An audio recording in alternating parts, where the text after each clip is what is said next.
In this video, I'll show you how to mute the notifications of people who don't follow you on X, formerly Twitter, so you can cut down on unwanted replies and keep your notifications cleaner. This is a quick and useful setting if you want to reduce noise without missing important updates from the people you actually follow. If this video helps, make sure to hit the like button and subscribe for more simple tutorials like this. Let's get started.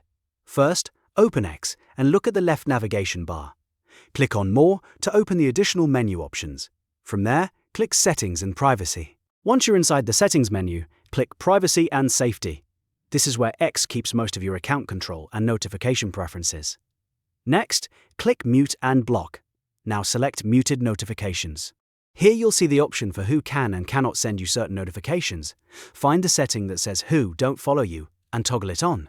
As soon as you enable it, notifications from people who don't follow you will be muted.